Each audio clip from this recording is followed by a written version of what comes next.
Ladies and gentlemen, good day and welcome to the Anand Rathi Wealth Limited earnings conference call for Q2 and H1 FY 2024 to 25. As a reminder, all participant lines will be in listen-only mode, and there will be an opportunity for you to ask questions after the presentation concludes. Should you need assistance during the conference call, please signal an operator by pressing star, then 0 on your touchtone phone. Please note that this conference is being recorded. I now hand the conference over to Mr. Feroze Aziz, Deputy CEO of Anand Rathi Wealth Limited. Thank you, and over to you, Mr. Feroze. Good afternoon. Thank you, Sejal, for giving me the opportunity to talk to the audience. Good afternoon, and thank you everyone for joining us for the earnings conference call for the quarter and half year ended 30th September 2024. With me, I have our Group CFO, Mr. Jugal Mantri, our CFO, Mr. Rajesh Bhutra, and our Head of Investor Relations, Mr. Vishal Sanghavi. In H1 FY'24, our consolidated total revenues grew by about 35% year-on-year to about rupees 495 crores, and profit after tax grew 35% to 150 crores. We have revised our revenue guidance to 980 from 910, and we have revised our PAT guidance from 280 to 295. The mutual fund revenue registered a stronger growth of about 70% year-on-year to rupees 195 crores of the 495 in H1 FY'25. Total AUM grew by about 57% year-on-year to reaching about 75,084 crores. And since our guidance was 72,000 crores for the full year, and we've crossed that number, so we are giving a new guidance of about 80,000 crores with God's grace. During H1, our total net flows registered a remarkable year-on-year growth of about 128%, reaching 5,700 crores for the 6-month period. Equity mutual fund net inflows achieved a year-on-year growth of about 64% to 3,116 crores.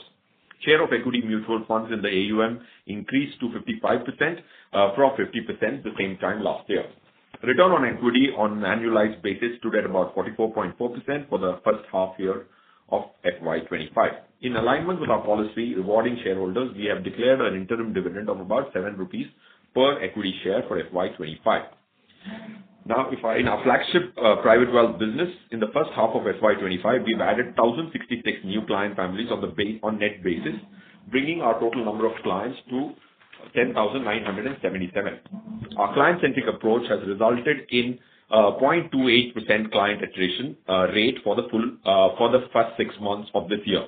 We have added 63 new relationship managers over the past 12 months from September last year, bringing the total count to 374. We have had an immense pride in achieving zero regret RM attrition for the 5th consecutive quarter, which is about 15 months period. No regret RM attrition. Regret RM, by which I mean any RM which has crossed 40 crores of AUM has not left us in about a 15-month period.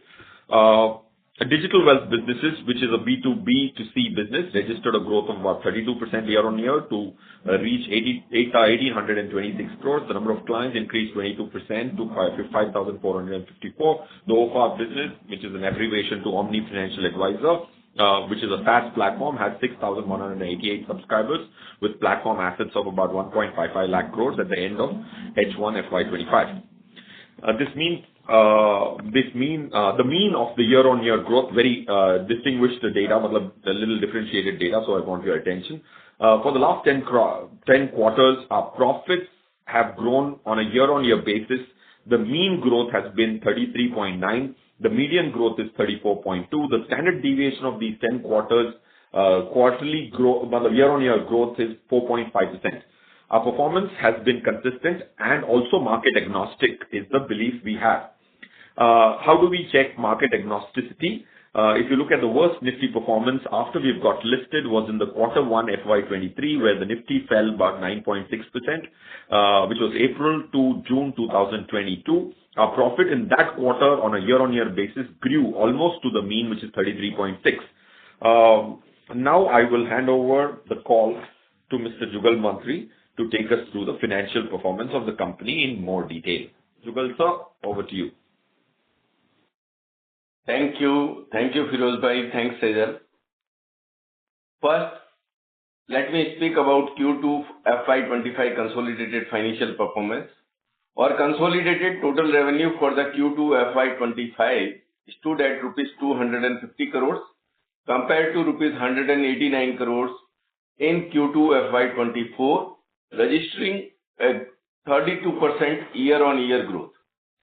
Trail revenue was rupees 106 crores, registered strong YOY growth of 69% from rupees 62 crores in last year's same quarter. Our profit after tax stood at rupees 76 crores, registering a 32% YOY growth compared to rupees 58 crores in Q2 FY'24. Profit after tax margin for Q2 FY'25 was at 30.6% as compared to 30.5% for Q2 FY'24, which was slightly better.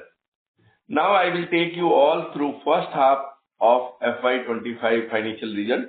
The revenue for first half FY'25 stood at rupees 495 crores compared to rupees 368 crores in H1 FY'24, registering a 35% healthy year-on-year growth.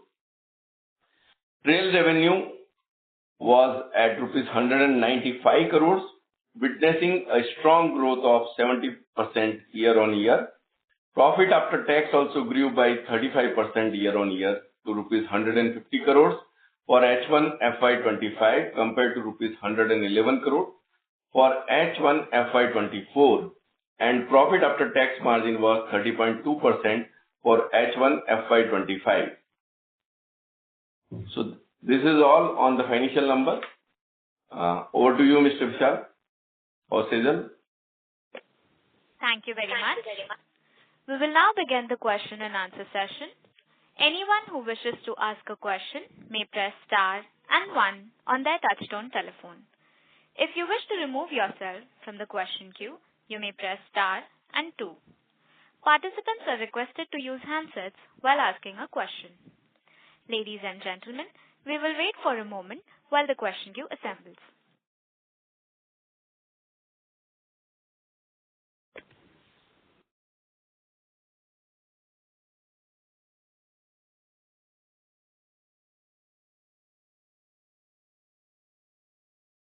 The first question is from the line of Sanidhya from Unicorn Assets.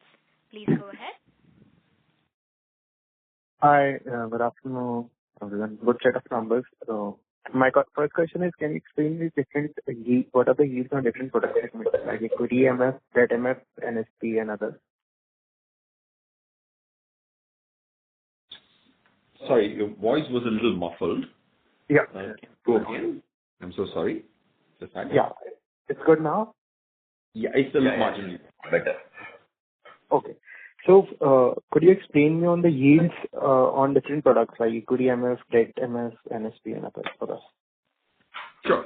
The yields are on equity mutual funds about 1.0809% post GST. On an yield basis, yields are always computed per annum. So if you look at the yields of all the matured structure product, which is greater than 1500 over the last 12 years, the yield has been 1.17% calculated per annum on average assets on structure products. And then coming to debt is about 0.43 post GST is the yield on the debt funds.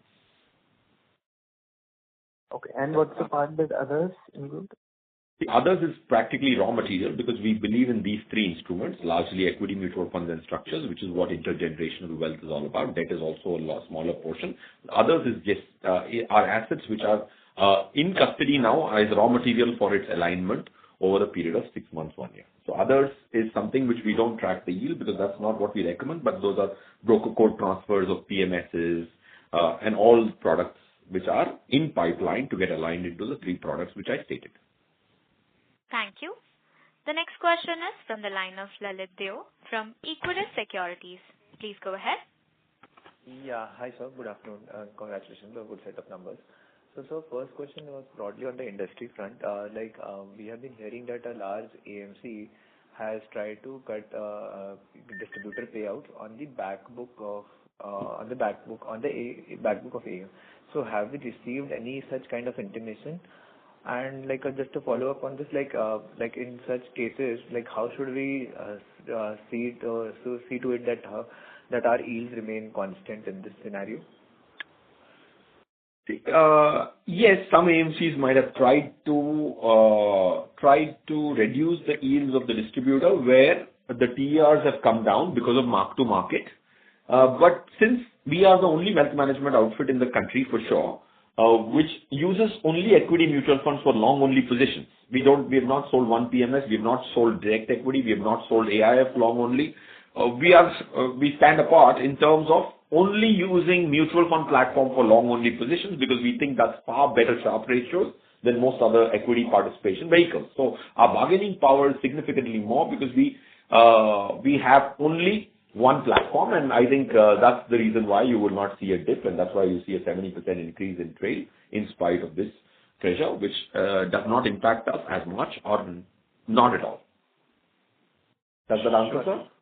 Yes. Sir? Yes, sir. And secondly, sir, just so while the net flows in the equity mutual fund have remained steady, but it has declined on a sequential basis. Whereas in the industry front, if we look at the equity flows in the equity mutual fund, so they have remained elevated or they have increased also on a sequential basis. So anything to look into it, why has been there a decline in the net flows on a QOQ basis, I would say? Absolutely. Very good question, Lalit Sahab. But now that we've been listed for about 12 quarters, I'm trying to reiterate how you should look at our business, whoever wishes to keenly look at our business and seriously wants to understand this business, which I'm sure you do, Lalit bhai. See, this business is about 1,977 portfolios. The client's objective, risk reward. And whatever is the allocation is a culmination of an allocation which is bottom up rather than top down. What do I mean by that is, if my total 5,700 crores is the net sale for the first half year, if markets run up, I am duty bound to realign one's portfolio towards structure products or vice versa, depending on which asset has a larger mark to market. For example, if you have 1st April 2023, if you look at our result, the structure product proportions were 29%, if I'm not wrong. Now it might be 23, 24%. Vishalji, give me the correct number. Proportion is? 24.66. 24.66. Lalita, now what happens is, why is this proportion come down? Because there's more mark to market in equity mutual funds, because our model portfolio has outperformed Nifty by 16.88% last year. And it has outperformed as of yesterday by 66.09% on Nifty. So when I reallocate money from equity mutual funds to structure product for a client who had agreed to have 65-35, it might have changes in the allocation from a sequential quarter-on-quarter basis. So having said which, to answer your pointed question, what does this imply? This implies that there is some degree of realignment happening because of higher mark-to-market. So you should look at, if you look at my net sale, which is what we were aspiring to have 1,000 crores per month, did we get there? The answer is no. We got somewhere close to that, 5,700. Ideally, I would like to see this at 6,000. Does it answer, Lalit bhai? Yes, but that would be on the overall front. But I was more talking about from the in the equity segment itself, like the equity mutual fund scheme itself. Okay. But now, let me further elaborate for 30 more seconds. Now, if I am at 24.66 of structure product, if the agreed allocation is 29% before the mark to market, that implies that 4 to 5% needs to move back to structure product, right?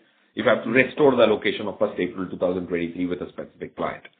So it might mean that I might sell some mutual funds and buy structure products or vice versa, depending on the mark to market, is what I was trying to help you understand. And it should be looked at the overall asset perspective, because it is bottom up rather than top down. I don't sell mutual funds thinking itne mutual fund basne. I don't sell structure products thinking that itne structure product basne. You're creating the portfolio, and allocations are an outcome rather than an input. Right, sir. And so just last one data keeping question, like in this quarter, like what has been our primary and secondary issuance in the on the structured product side? Jugal sir, would you want to take that?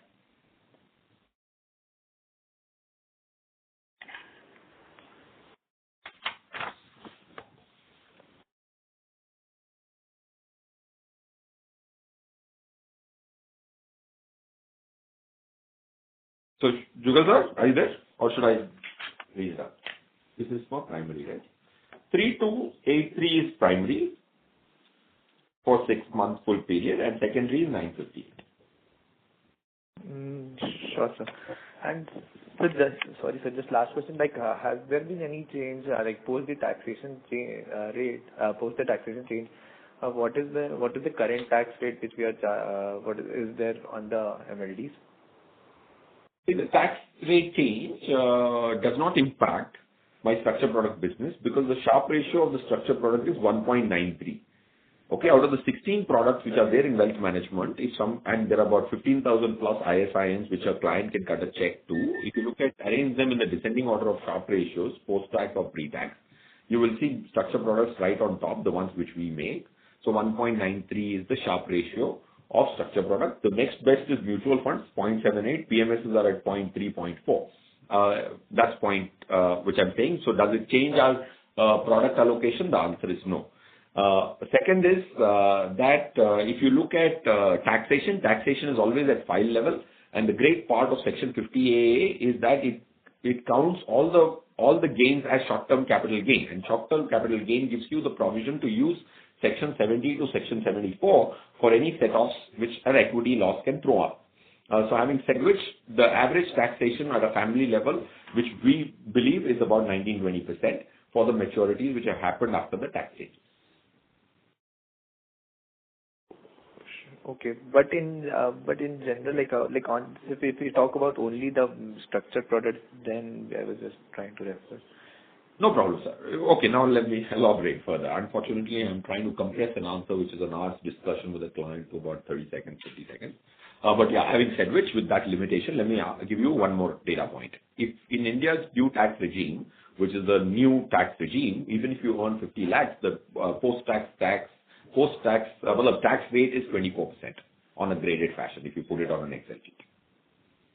So if there is a gain of 50 lakh rupees, as per the new tax slabs, if I don't take any provisions of those Section 80Cs and those total provisions of Section 80DD, if you put on a weighted average basis, even if there is a 50 lakh gain, 49 lakh gain, the weighted average tax works out to 24% and not 33%.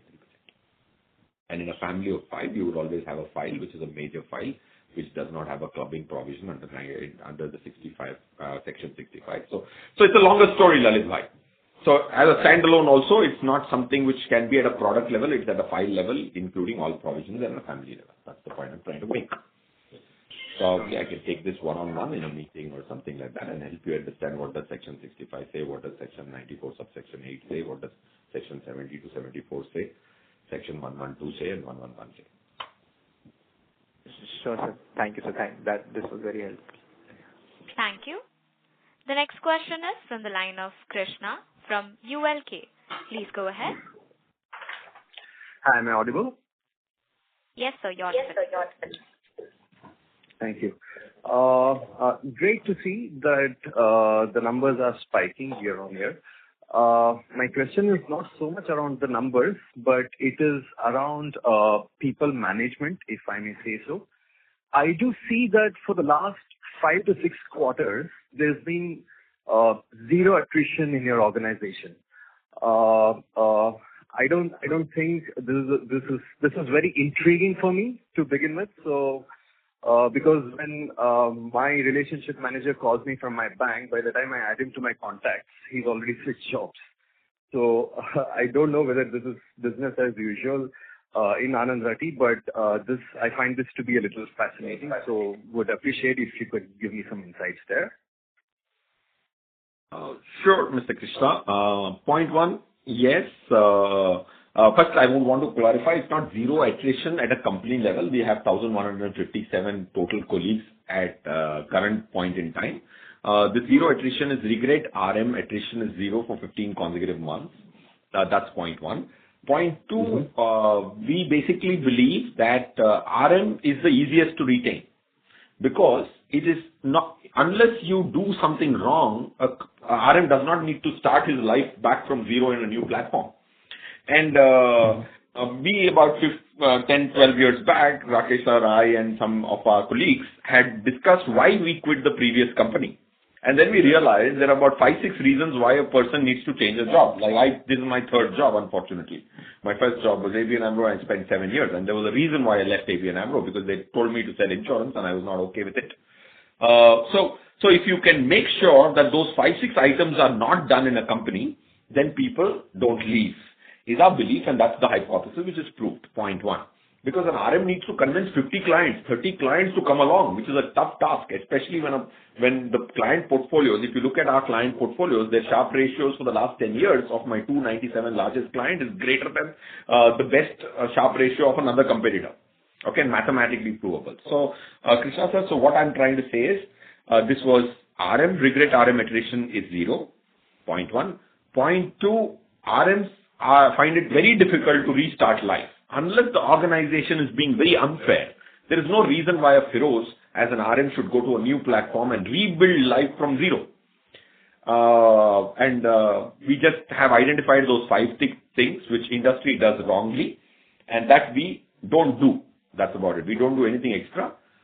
We don't do contests. We don't give RMs more than what is said. We don't give them less than what is said. We give them exactly the same formula from 2007 when Rakesh sir set up the bonus formula or the remuneration formula that's remained constant for 18 years, 17 years, which has not happened in the industry.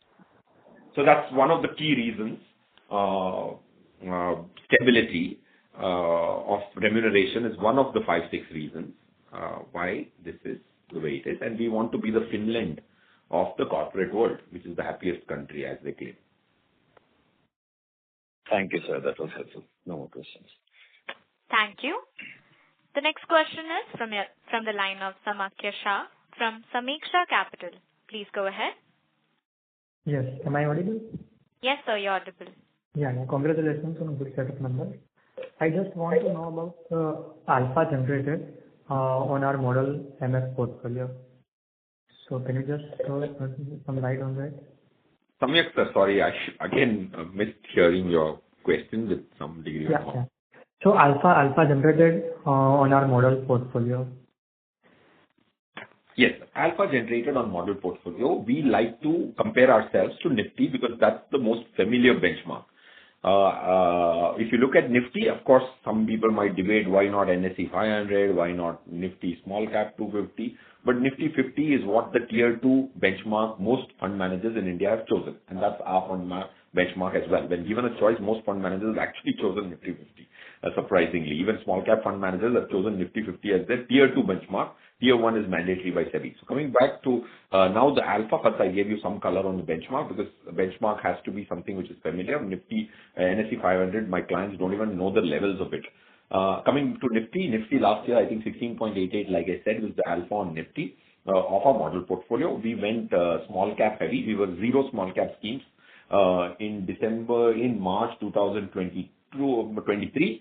On 1st April 2023, we were suddenly 3 small cap funds. So we were 0 small cap for 4 years with whatever God's grace and some degree of mathematics. We had decided that we will be out of small cap just after the IL&FS crisis in September 2018. So we stayed without any small cap for 4 years. Then we went straight to 3 small cap schemes. Now we have 2 small cap schemes, and that really resulted that whole broader market call with God's grace went right, and that gave us some serious alphas last year.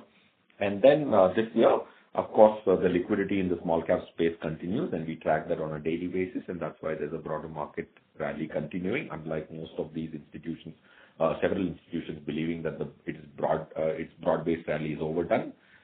Till the liquidity tide turns, we believe that there is some more juice left. And so the alpha this year, if I have to tell you the precise number, I'll tell you as of yesterday. Just bear with me for a minute, sir. Yeah. I'll tell you precisely as of yesterday. It is 7.34. Okay, till date. Yeah, it is 7.34 till date. Yes, for this financial year. Okay, decent. And my another question is we have seen increase in finance cost this quarter. So is it like one-off item on account of buyback or anything else? Yes, Google search best equipped to answer this. No, actually, see, if you recall that we have done the buyback and the treasury got deployed. Now whatever this finance cost is there, there is no borrowing we have. In fact, we have got the other income and the fixed deposits are placed. So as and when there is a treasury requirement is there is a overdrawn on the FD line. So it is FD/OD used and the cost is largely on account of that. Okay. So we don't have any borrowing in the company. It is a debt-free company. Yeah, got it. Thank you. Does that answer your question? Yeah. Yes, yes. Thank you. The next question is from the line of Aman Singh from Profit Gate Capital Services. Please go ahead. Hello, am I audible? Yes, sir, you're audible. Thank you for the opportunity and congratulations on a good set of numbers. Sir, I wanted to understand, as you rightly highlighted, YOY decline on equity MF net inflows for the quarter 2 is due to the realignment of portfolio towards structured products. Can you give us the gross inflow numbers in equity MF so for a better comparison of how the book is growing and also for the market share that we have against the industry? Aman साहब, 1 second. वो एक जो industry की जो sheet थी वो दिखाइए, विशाल sir, आपके पास. Aman, in the meantime, one of my colleagues pulls out precise numbers. Let me tell you. If you look at our equity mutual fund sourcing for the first half year, I think it's about 3,300. Now I'll tell you some industry numbers. Now here I have it in my hand. H1 FY'25. The net flow in the category as per AMFI 3, right? Category 3 of AMFI, as it is mentioned in the website, which is the active managed funds. The total net flow is 2,03,994. SIP purchases for the same period of H1 FY'25 is 1,33,925 crores. Net inflows minus the SIP purchase is 70,069 crores. And Anand Rathi's number, is 3,116. And our SIP purchase is 310, which implies that our net inflow in equity mutual funds for the same period of the first half year of 2025 FY is 2,805, which makes it a 4% market share in lump sum purchases and 1.5% market share including SIP numbers. Because we have not focused on SIP being an HNI platform, I think we've missed that opportunity so far. We have woken up to that opportunity and you will see SIP numbers going up. But if you look at lump sum purchases, 2,800 crores is what has come from ARWL on a total base of 70,000 for the industry. Does that answer, Aman sir? And sir, what would be the gross equity inflow market share, including SIP lump sum everything for H1? For the industry or for us? For us, compared to industry, the market share. Yeah, the market share is 1.5. 3,116 on a 2,03,994. So it could be net inflow market share, right? I am asking about gross inflow market share. Gross inflow, we don't track it at all. Gross inflow, it is next to impossible to track because there are a lot of switches and the realignment even within the equity mutual fund portfolio. So it is next to impossible to track the gross number. Besides the equity, what is important is that even the net inflow in the first half which we have is 5,700 crore in the products which are being distributed. Compared to that, we had net inflow of 2,500 crore.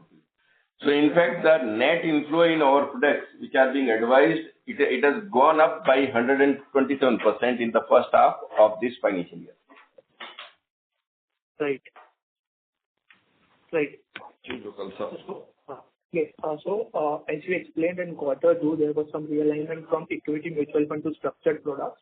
So, was it across the categories in equity mutual fund, or you made redemptions from a particular category, like you did in small cap a few quarters back? Yeah, we release a new model portfolio every 15 months. Okay, then starts the realignment. Okay, the model portfolio is a lump sum now. The same 14 schemes I own, the same 14 schemes my largest client as an RM owns. So it is never going to be so transactional. Good. Okay. Got it. Thank you so much. And all the best. Thank you. Thanks for comments. The next question is from the line of Dipanjan Ghosh from Citigroup. Please go ahead. Hi, good afternoon, sir.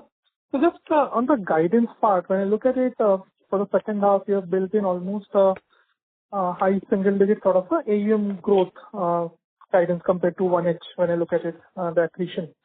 But when I look at your revenue numbers, or even when I look at your PAT numbers, for the second half, you are building in tad lower than what you have achieved in 1H. Now, given that, OPEX structure probably might, when I now subtract and get let's say the OPEX number seems to be broadly flattish what you're assuming between 1H and 2H. So now, just on the revenue part, I mean, why would you kind of assume a relatively lower revenue number for the second half compared to the first half, even when you are assuming AUM accretion? So that's the question number one. The second question is now, when I look at your flows that you're getting into your business, just if you could give some color between flows from, let's say, the new customers and from the existing customers, what that breakup would be and if that has changed in the last year or quarter out there. And my last question is more from a structural perspective. I mean, in the segment that you're operating, do you see increased competition from some of the domestic boutiques? And if so, can that lead to some sort of maybe not immediate, but maybe a near to medium term pressure on the cost side? Great. So, firstly, from a guidance standpoint, sorry, I missed your name. Dipanjan. Dipanjan. Thank you. Dipanjan, for your question. Firstly, I think if you would have heard us in the past, we always try to undercommit and over-deliver. That's our principle, and that's the principle any business which is supposed to be in the trust business. To clients also, we try to undercommit and try our best to over-deliver. We don't show Sensex 2 lakhs and then sell equity. We show Sensex can go down every 8 months 10% and then sell equity. So one is the principle and the DNA which Mr. Rakesh Rawal, who is the CEO of our company and incidentally also our professional crew, has imbibed in us, is to undercommit, over-deliver. So any guidance numbers have to be seen with that color. And we also believe in God, so there could be surprises. That's why we would always have some conservatism and not look at sequential growth. Half year to half year growth are not supposed to be seen in this business for the nth time.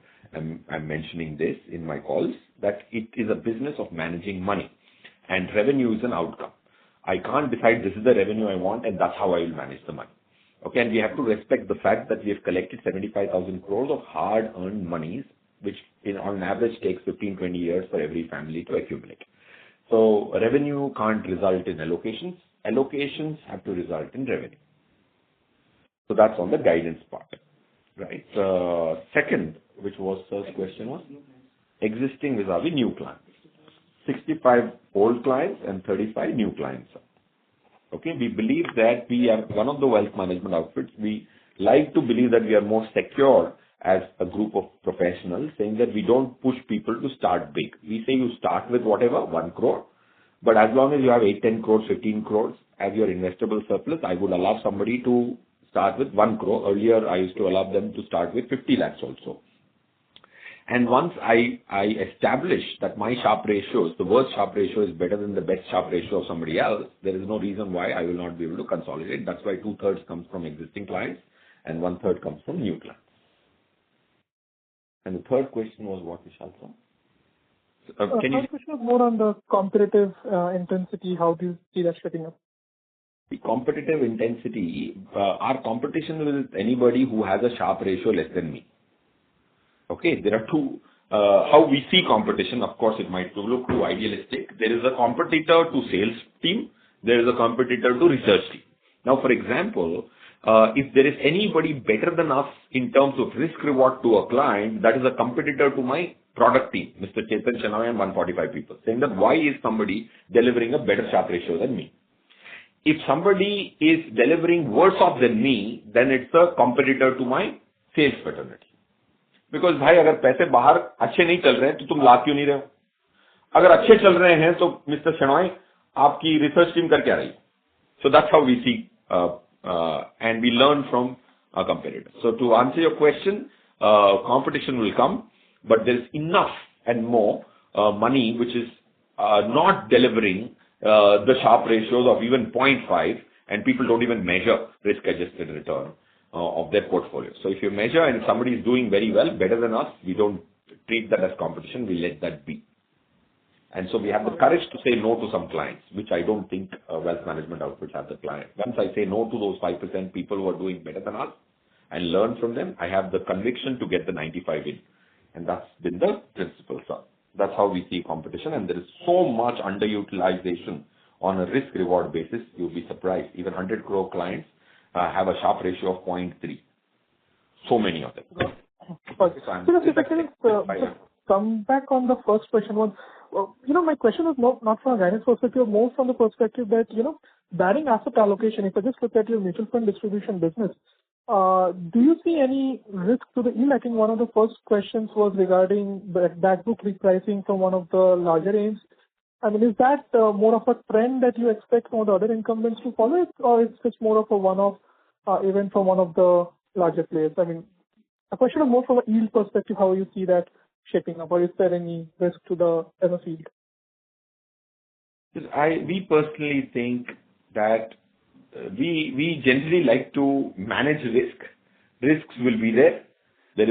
I can give you 100% that not just the 10 risks which I've written on my notes in my phone, there will be some unknown risks, and risks are practically the ones which you don't see coming, right? So I have total 17. I call the green risks are higher likely risks are 10. So after having provisioned, that is why Rakesh Rawal gives the guidance of 20-25% for the next 10 years. So to answer your question, yield compression, unlikely. We were the only wealth management or one of the few wealth management outfits which went all trail in 2016 when it was regulatorily mandated in 2018. And we have not had to change our distribution and advisory model from 2013 1st January when it has been released. Most of our industry participants have had to be toying between advisory, distribution, PMS platform for the mutual fund business. I think, if I'm not wrong, at least 3 changes have happened in most wealth management outfits from 2013 in their business model. When we look at regulation, we look at regulation not from what is written, but between the lines.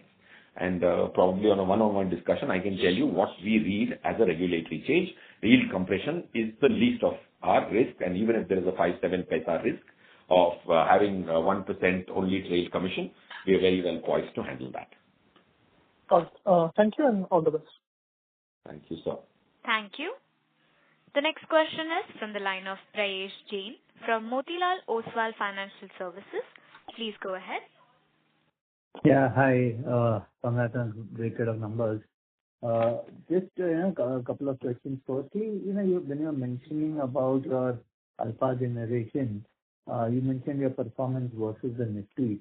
But could you also give some color as to how many of your portfolio schemes would have outperformed their respective benchmarks, and what will be the average delta over their respective benchmarks? Yeah, I can tell you that, but that's something which I don't track as much, but of course I track, but that's not a commitment I give. Because everybody has a tier 1, tier 2 benchmark. If you want to know what is the outperformance on the respective benchmarks, which I think is itself flawed, is 2.91 for this year. 2.91. Okay, great.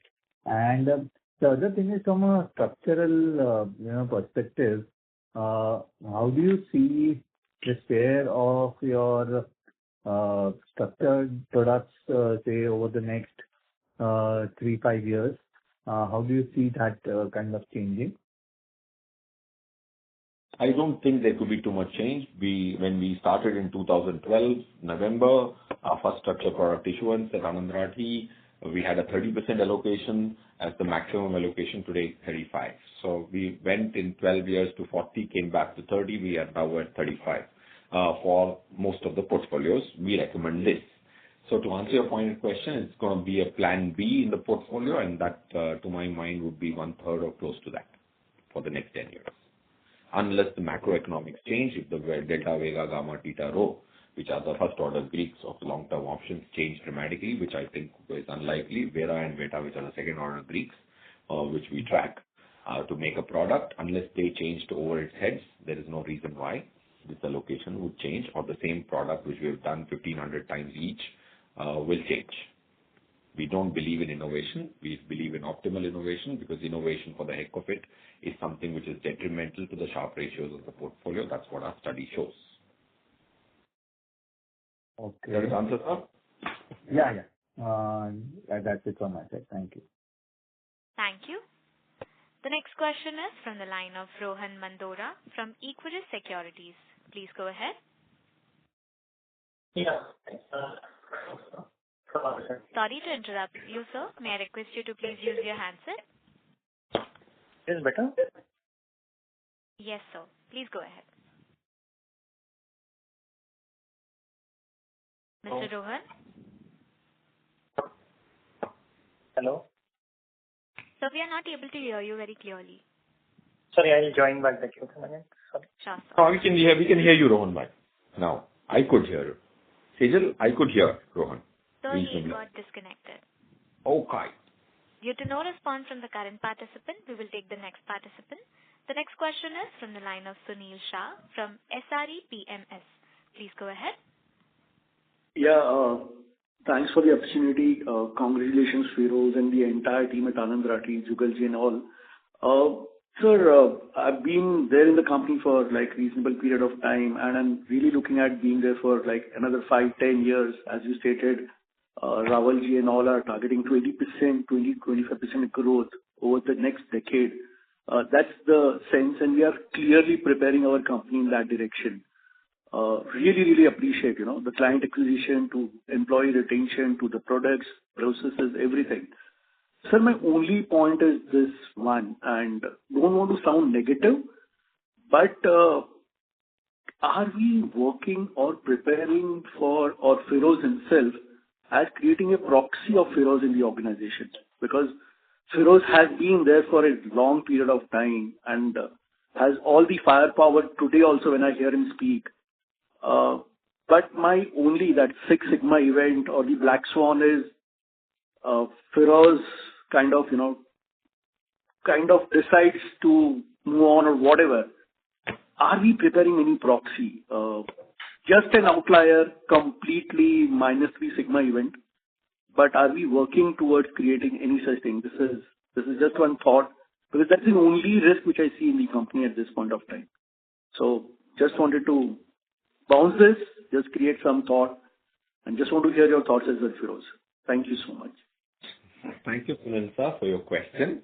Thank you to be our investor for so long in your PMS, right? Vishal sir. So, Sunil sir, see, मैं बोलता ज़्यादा हूँ और थोड़ा ज़्यादा appear होता हूँ, but I think I'm just a postman. To be honest, and I'm not trying to sound modest. Rakesh sir, who's a backbencher, is the person who's actually put the strategy in place. Segment was chosen by Rakesh sir. The strategy, mathematical approach was chosen by Rakesh sir, and his experience is what I try and articulate today. Like you rightly said, sir, I joined in September 2012, so I finished about 12 years. Now I speak like Rakesh sir, but he doesn't speak so much in the public, is why it's misconstrued that it's my language. Point one. Now I'll give you a little more tangible answers. This was just a disclaimer. And in 2015 July, I was chosen by Rakesh sir to be the deputy CEO, not from a purpose of a transition, because one of us can die, right? To be honest, right? A Six Sigma event, right? Not Six Sigma, it's a certainty that one of us will die sooner, unless we take the same flight and something happens. And so on a lighter note here, I've had a very strong, long chat. So, Sunil bhai, so what I'm saying is, अब मैं 9 साल से deputy CEO क्यों हूँ, right? मुझे तो मेरे media वाले दोस्त कहते हैं यार तू तो इतना खराब है कि तुझे कभी प्रमोशन ही नहीं मिलता. ऑन अ लाइटर नोट मैं बोलता हूँ नहीं भाई, मुझे प्रमोशन नहीं चाहिए. So we are two of us, point one, and not one. Okay, I might be doing the talking in the public domain.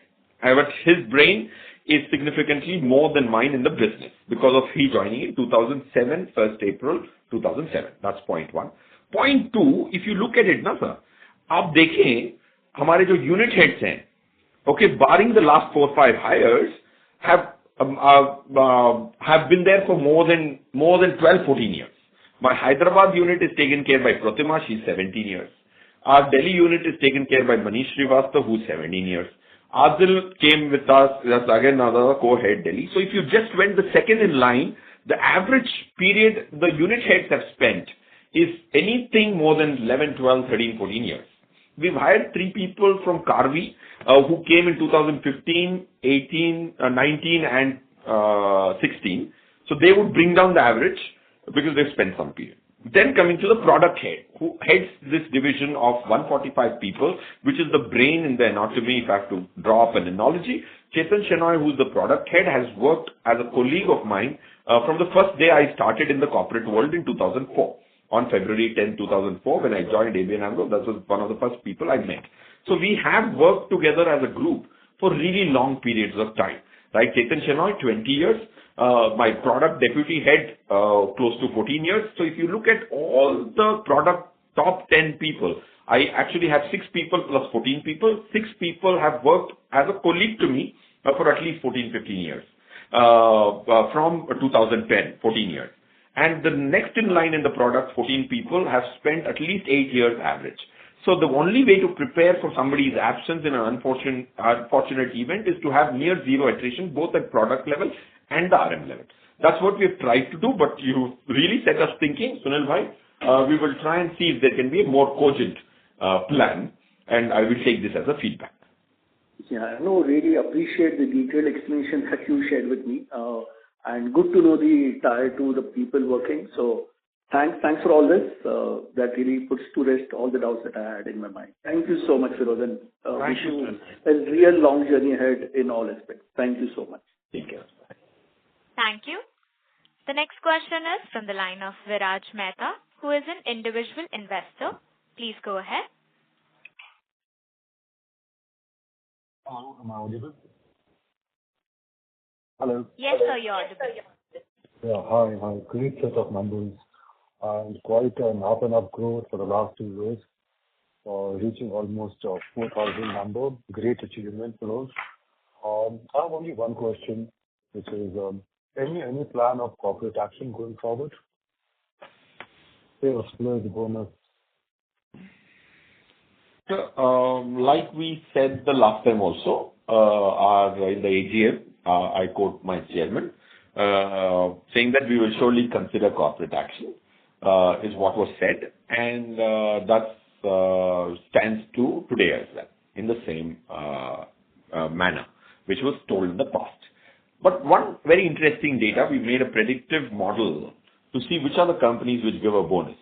Maybe if you get in touch with Vishal ji, he can share with you predictive analytics of which are the companies which end up giving bonuses on NSE 500. We've done some interesting data, and any company which has risen has a larger probability of giving bonuses, and any company which has given larger bonuses have risen. So vice versa. Vishal ji ke saath, I think we can give you. Sir, ka naam kya tha? Viraj sir. So I'm giving you an abstract answer, but we've done some predictive analytics in terms of the NSE 500 companies in terms of bonus. Not specific to Anand Rathi, but whatever I'd heard Mr. Rathi's hearing him in the AGM, I'm repeating the same thing. Yes, we will consider. We believe in rewarding the shareholder. Well, thank you. And I get his details from the website, is it? Thank you, sir. Thank you. The next follow-up question is from the line of Sanitya from Unicorn Assets. Please go ahead. Hi, please, just to follow up that, see the number of clients that you added in maybe this H1 FY'25 or say one full year if we compare from H2 FY'24 and H1 FY'25. So what kind of client base that is like in terms of the AUM that they are bringing? In which category do you place and what percentages would you assign like? 5 lakh to 50 lakh to 5 crores and 5 to 50 or more than. Sir, your name I missed again. Sorry. Sanitya. Aditya, is it? Sanitya. Sanitya, sorry. Sanitya, see, how we look at it is, the first filter is, we try and see whether the client is from our segment. What is our segment is 5 to 50 crores of investable surplus other than the offices and home he occupies. That's the first check we do. Let's assume Sanitya's balance sheet, apart from the home he lives in, is 15 crores. Then I know the first tick mark that he has the potential to be my client segment. Then I'll tell Sanitya, साहब मेरी story सुन लीजिए और आप 1 करोड़ से चालू कीजिए तो 1 करोड़ से चालू कर सकते हैं. यही चीज 6-8 महीने पहले हम 50 लाख से भी चालू कर रहे थे, but I think we've come some distance. Unlike most private banks who say that you start with 5 crores, which we think is a little unfair because so most of the clients, if not all, will be in investable surpluses greater than 5-7 crores and below 50 crores. We don't like to go after rich people who have got into money just now, unlike most of our friends in the industry do. They see if this guy has sold a business for 200 crores, they would go to him. We would not want to go to him because I don't want to fight a cost war. And we like to get intergenerational wealth and 5 to 50 crores is the segment, starting with 1 crore. Does it answer, sir? Yeah, that definitely answers. And what do you hear from those people? Like, what are their expectations in terms of returns? What are they looking for, really? Like, 5 to 50 is, I think, the best segment in the entire wealth management industry. That's my belief.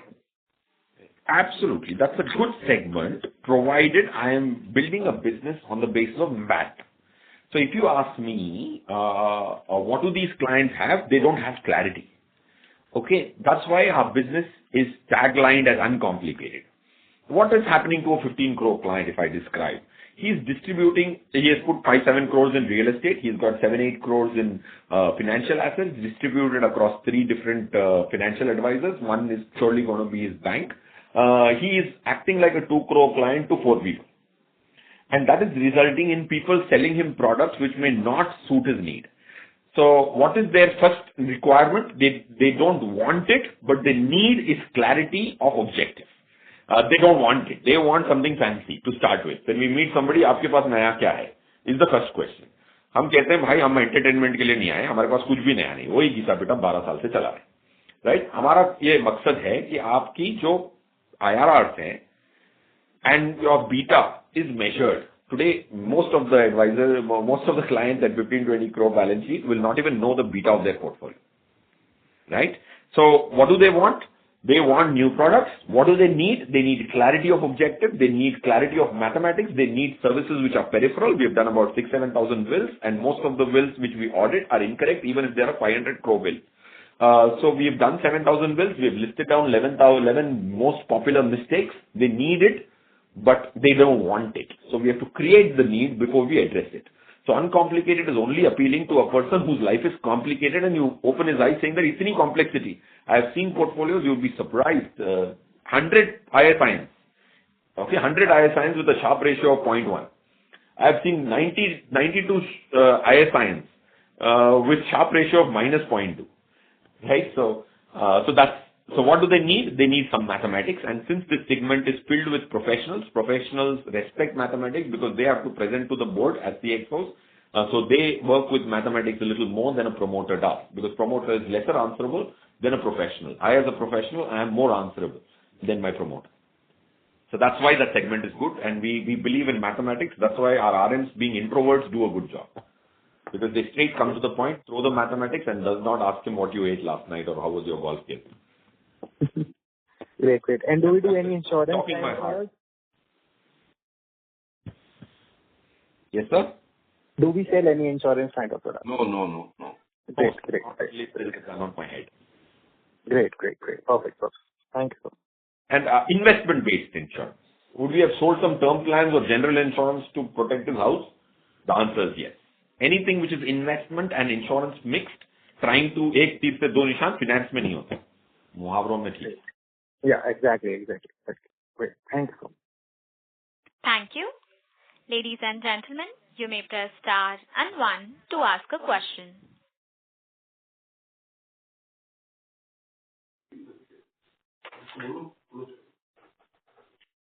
As there are no further questions from the participants, I would now like to hand the conference over to Mr. Feroz Aziz for closing comments.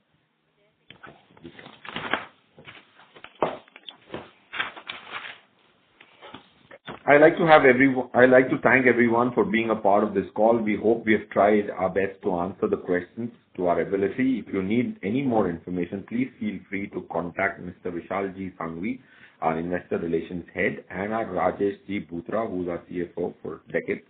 I would like to extend my good wishes for the upcoming festive season, and may you have a great weekend, and thank you for your time and patience. On behalf of Anand Rathi Wealth Limited, that concludes this conference. Thank you for joining us, and you may now disconnect your line.